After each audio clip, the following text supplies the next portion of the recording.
came this forth out of the womb, sanctified thee, and I ordained thee as a prophet unto the nations. So I said, well, Lord, what do you want me to say? What that these young people may not already know?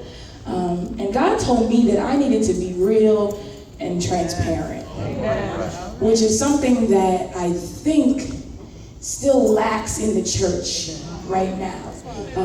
Young people are looking for you older ones, not saying old, but the ones that have done this and been in this walk a while.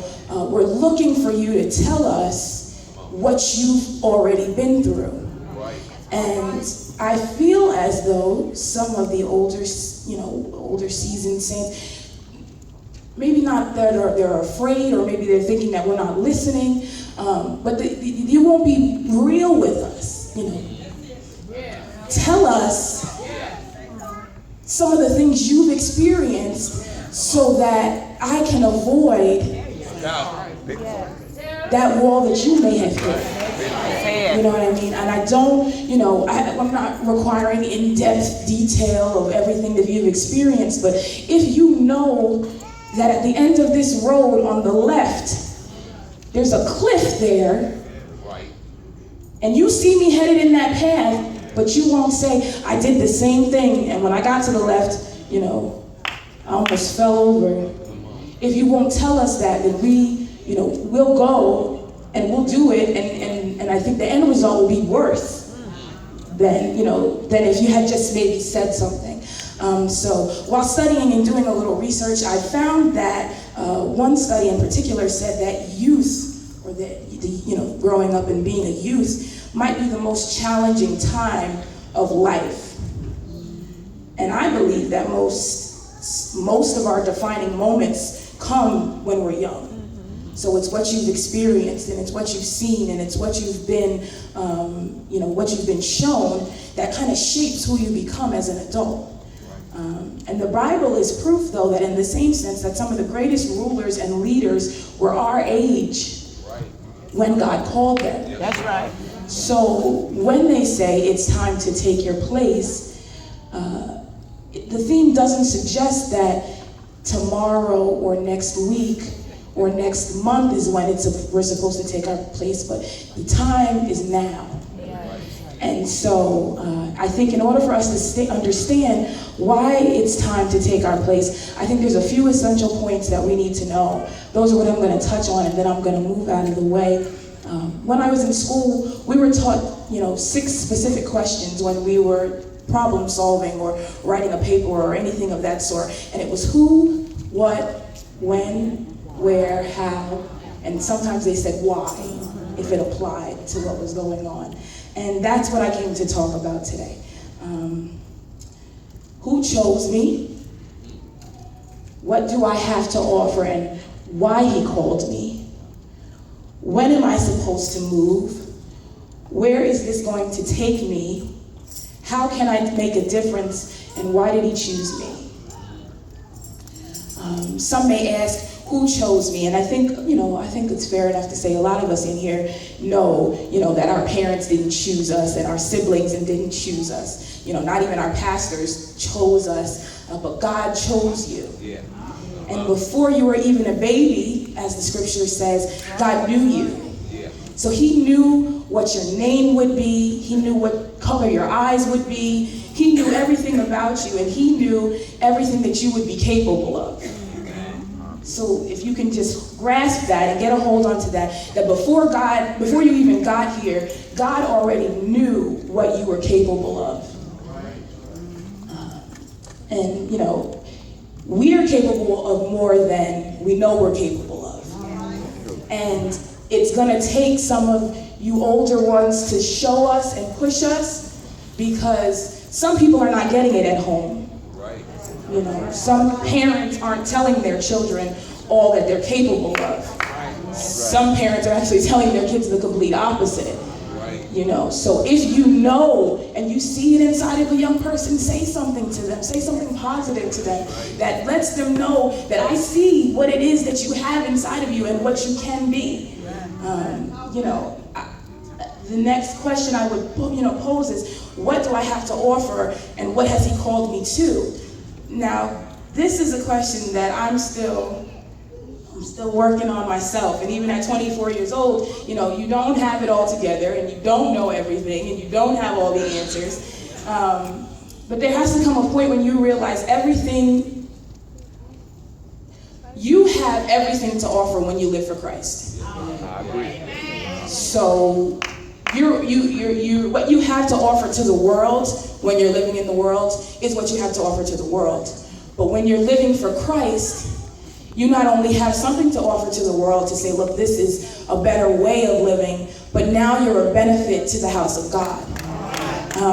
And so you have everything to offer. It's not limited, it's not small, it's not, you have everything to offer when you're living for Christ. God has given each and every one of us specific gifts and talents that we are to use to bless someone else. Ephesians 4:1 says, I therefore, the prisoner of the Lord, beseech you that you walk worthy of the vocation wherewith you were called. That's the King James Version. So the NIV says, I urge you to live a life worthy of the calling you've received. And we have to realize what you have is special and necessary, and that no one can do what you can do but you. You're right. A lot of words, right? You're right. No one can do what you can do but you. Right. And so you have to realize that if you sing, or if you usher, or inside of church, but even outside of church, if you enjoy public speaking, or you want to be a doctor, or you want to be a lawyer, or whatever, no one can do it like you can do it. Yes, there may be other people in these positions, and you see them prospering, and you see them going forth, but you have a special thing to offer as far as what God has given you. So realize, write it down, hashtag it, Facebook, whatever you want to do. Right. No one can do what you can do but you. And just because you're young doesn't mean your gift is not necessary. In fact, I think God would rather us give him our gifts now, so that we can grow in those gifts, and that we can mature in those gifts, so that when it's time for us to move, we've already been preparing. We've already been laying before the Lord, and we've already been praying, and we've already been fasting, because it's become what we do. It's become who we are. God has called each one of us to be light in a dark world. We hear it all the time. We're the salt of the earth and all of these different things. But in the day and time that we're living in right now, it is necessary for us to be separate. It is necessary for us to be separate. There has to be a specific distinction about you when you're saved and you're living for God. I shouldn't see you, one place and then somewhere else, but you say you're saved. It's tough. Yeah, I know, it's tough. You want to go places with your friends, you want to do certain things, and you don't really understand why. I'm saved, I may not be involved in all of these activities, but you have to set a separation at some point. There's just some things you're just not going to do. There's just some places you're just not going to go. There's just some things you're just not going to say. There's just some things you're just not going to listen to. And you have to do that, because what I found out is, and this is something that people are constantly telling me, is people are watching you. Yeah, that's right. So, I have a little bit of, and I'm working on it every day. I'm working on it. My confidence. So when I walk, sometimes they tell me I walk with my head down. When I walk, I'm looking at the ground, and it's not intentional. But I think you've walked a certain way so long you don't realize that that's how you're walking. Right. But when people come to you and they say, "Well, why are you walking with your head down?" You notice that, somebody notices that. But people are watching everything you do and everything you say. So when you do these things and you say you're saved, it's a contradiction. Something is not adding up. And it may be the simplest of things, but if it pulls you away from God, maybe you need to reconsider it. Maybe you need to think about, is that something that I really, need to be doing? Ecclesiastes 3, verses 1 through 8 shows us that there's a time for everything. the scripture says, to everything there is a season, a time to every purpose under the heaven, a time to be born and a time to die, a time to plant and a time to pluck up which was planted, a time to kill and a time to heal, a time to break down and a time to build up, a time to weep and a time to laugh, a time to mourn and a time to dance, a time to cast away stones and a time to gather stones together, a time to embrace and a time to refrain from embracing, a time to get and a time to lose, a time to keep and a time to cast away, a time to rend and a time to sow, a time to keep silent and a time to speak, a time to love and a time to hate, a time of war and a time of peace. So your question may be, Lord, when do I move? If there's a time for everything and we're saying the time is now, Lord, when do I move? Proverbs 3:5-6, we know is trust in the Lord with all thine heart and lean not to thine own understanding. In all your ways acknowledge him and he will be the one to direct your path. I think it's essential as young people that we have a prayer life in order to hear God's voice, right? It's good for our pastors and the ministers and our family members to tell us what God is saying, but there's nothing like hearing it for yourself. Everything that I've heard and everything that I've been taught has been essential to where I am now. But if it weren't for those times where I said, God, what am I supposed to be doing? And you wait and you listen for an answer. Those, I think, were the most effective moments when it's coming straight from God's mouth, to you. If we don't pray and ask God for direction, we won't know when to move. So we'll be moving in a time that we think is right, but we didn't even consider God. Is this the right time? Should I be moving now? Should I do this? Should I not do that? Because you haven't even asked him. And prayer is not complicated. Young people, prayer is not complicated. It's not all of the long, drawn-out things you may hear sometimes. Prayer is as simple as me sitting here talking to you. It's God, what do you want me to do? God, this is how I feel. God, my feelings are hurt. I don't understand. It's sitting and talking to God, and it's asking questions and being still enough to wait for the answer. So don't just expect that when you shoot out these questions at God that instantly he's going to just respond. Put your phone down. Right now. Right? Turn it on Do Not Disturb, because when it vibrates, you still hear it. Shut the computer off just for a few moments and honestly and earnestly wait for God to respond.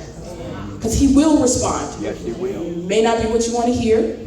May be very well what you want to hear. But if you sit still long enough, he will tell you what it is that you need to know and that he wants you to know. Prayer is telling God your heart's desires, your worries, your cares, your dreams, and listening for his instructions on what you should do with your life. We have to constantly be in preparation because God could tell us to move at any time. It doesn't have to be that you're going to go preach to the nations or anything like that. But he could simply just say to you, I want you to go pray for this one. Or, at your job when they are having all these crazy conversations, you be the one to say, well, no, maybe we should do it this way. And those are all forms of ministry, and those are all examples and all opportunities we have to talk about Christ and God's love and, and show these people that there is a better way to live. Someone just may need you to be there, and if you're not in tune with God and the gifts that he's given you, you'll miss it. And that'll have been your opportunity to be a blessing to someone. Where is this going to take me? Where is all of this going to take me? And I'm not the one that can give you an exact answer as to where this is all going to take you. Because all our paths, they're different. So some roads that I'm going to go down, you may not go down. And I guarantee you there are roads that you've already been down or will go down that I won't go down. But we have to realize that that's all essential in becoming who we are. When you say you're saved, things aren't always going to be, flowers and roses and wonderful wonderful times. But there's a certain level of peace and a certain level of joy you get when you know God is on your side. So it doesn't matter what is going on around you, because there are a bajillion things going on around us. And not even just around us, but in our heads. Constantly going and constantly nonstop. I'm, one of those people, I'm thinking 14 days ahead of, what I need to be thinking about, and missing to focus on right now. You're right. So you have to realize that it's necessary, Some people aren't always going to like you either, right? Like, how could that be, right? Why wouldn't people like you? But, they're going to say things about you, and people are not going to agree with how you're choosing to live. But we have to realize that there is a final destination and an ultimate goal. So that much I can tell you. I know that if you do live this life, to the best of your abilities, and you live it for God, that yes, there is one place that we all hope to be. And that can only happen if you live a life that's pleasing to God. Amen. Do I have any sports fans? Let me see hands. Sports fans. Yeah, sports fans. All right. So, Kevin Durant. Anybody know Kevin Durant? I got like a clap over here. LeBron James. Anybody? Steph Curry. There it is. These, I'm sorry? Kobe Bryant. Anybody a Kobe fan? Elton Dickinson. May got like 2 other hands, which is Kobe's time has come and gone. One more year.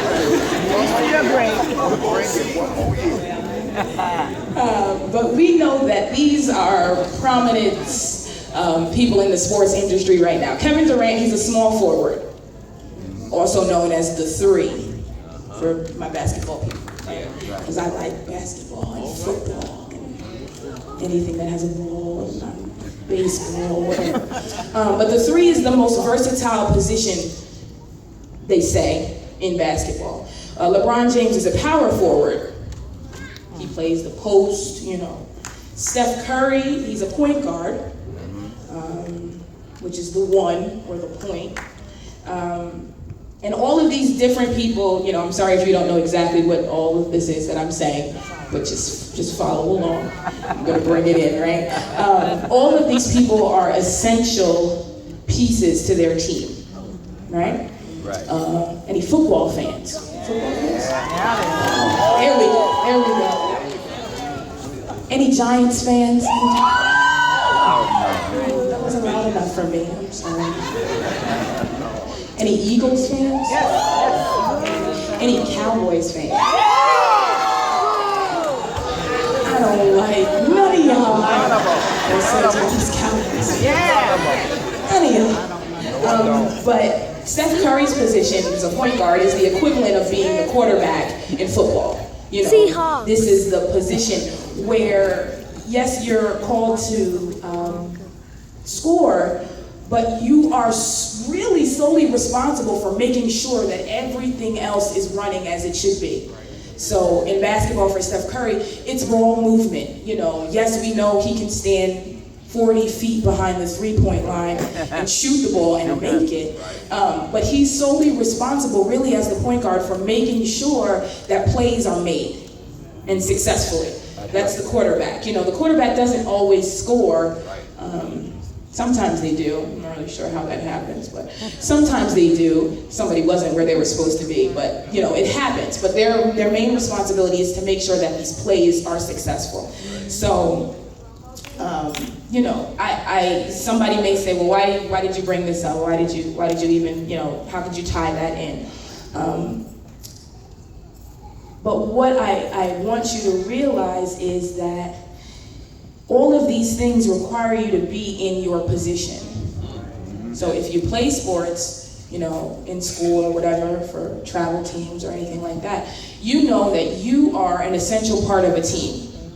And there's no one person that's any more important on a team. So the question may be raised, how can I make a difference? And although you're solely responsible for yourself, being a Christian means understanding that you have other team members.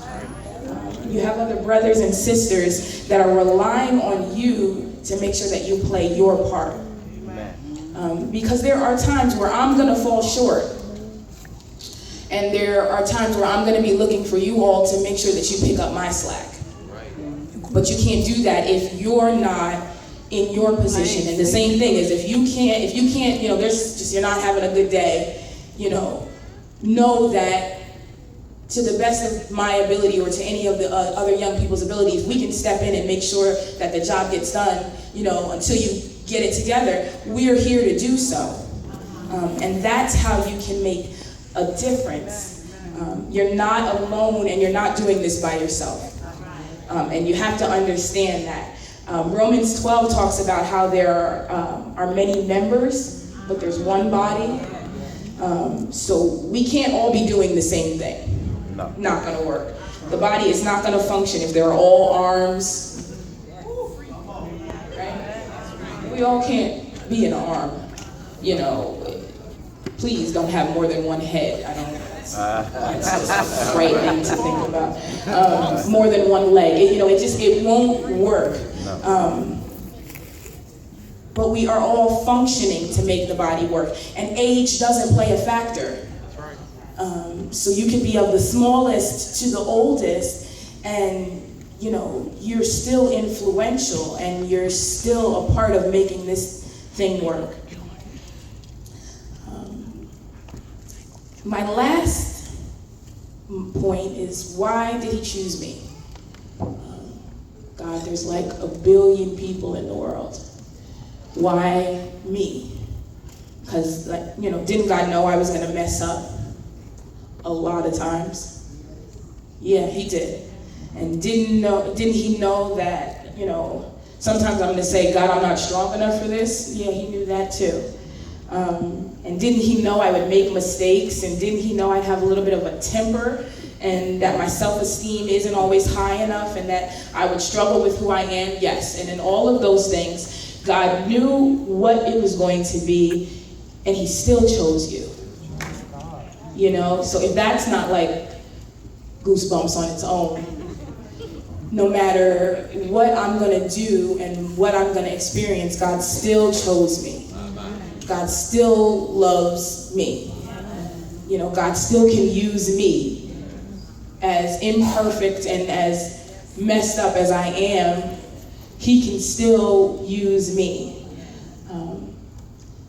And once you realize that, I think that you're going to try harder to do better. Because you want to please God in everything that you do. You're going to realize that, I've been saved and I've been doing this. And when these mistakes and these trials come, it becomes less of God, I'm sorry, but it should become more of God, I'm not going to do that again. Or that's not going to happen again. You need to really be sorry for what it is and then move forward. Every day is a goal to please God more and more. We know that Jeremiah 29:11 says, "For I know the thoughts that I think towards you, says the Lord. Thoughts of peace and not of evil, to give you an expected end." So we know that it's our time. Right? We know it. We see it more and more every day amongst our peers and in the different decisions that they're making in the world. There's a shift in the world, but there's also a shift in the church. Right. And in the shift that's taking place in the church, it's essential for us as young people to be there, because when these older ones drop the mantle, you gotta be there to catch it. Yes, sir. Somebody's gotta be there to catch it. And no, even when you catch it, are you fully ready for what it is that you have and what you've caught? Absolutely not. Absolutely not. Because some of these older ones still aren't. That's right. Really ready. Amen. Right? But you have to be in a position to catch it, or it's going to fall to the ground. And we can't afford for that mantle that some of them have worked so hard and so long for carrying to fall to the floor. So yes, the time is now. Yeah, it is. God shows you.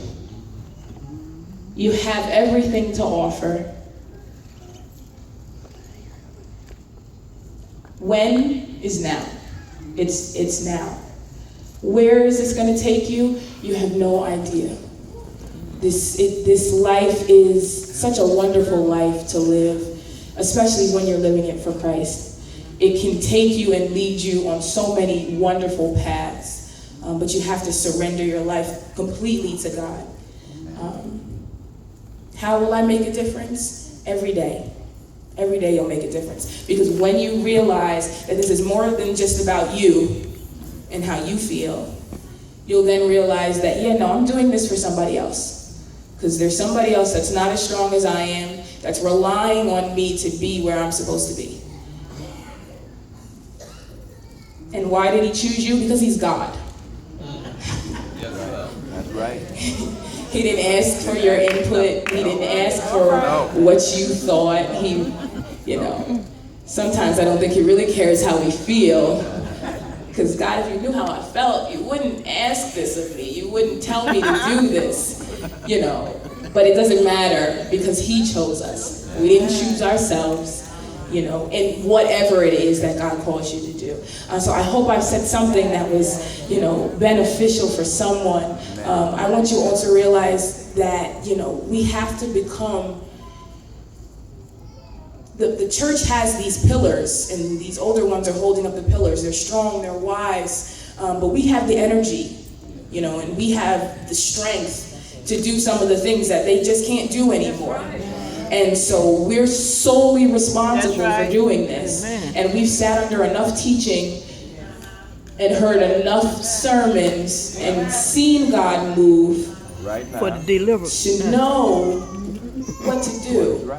If you choose not to do it, you choose not to do it, and that's your choice. You can't say you didn't know. You can't say you didn't understand, because if you don't understand, oh my gosh, please go find somebody. Because there are people in church, who can mentor you and who will really take you under their wing and show you and direct you and guide you. So we really don't have any excuses. We really don't have any excuses. Again, you're not going to be perfect. It's not always going to be right. It's not always going to feel good. But the time is now. And I want to be in the right position. I want to be ready. I want to be ready because I could walk out of this door now and this be the last time you all see me. Did I make a difference in anybody's life? You know what I mean? Did I affect anybody? Was I helpful to anybody? And that's what your goal should be. They should have something more to say about you at your funeral than, she was a sweet girl, she was nice. No, I want them to say that if, you needed something and I could provide it, that I was there. There you go. Or that they called me to do something, maybe I kicked and they didn't see that, but I came, fighting all the way, but I came. Live a life to be pleasing to God so that when your time comes, whenever your time is, you're prepared to move as God will see fit. God bless you all. I thank you for this opportunity.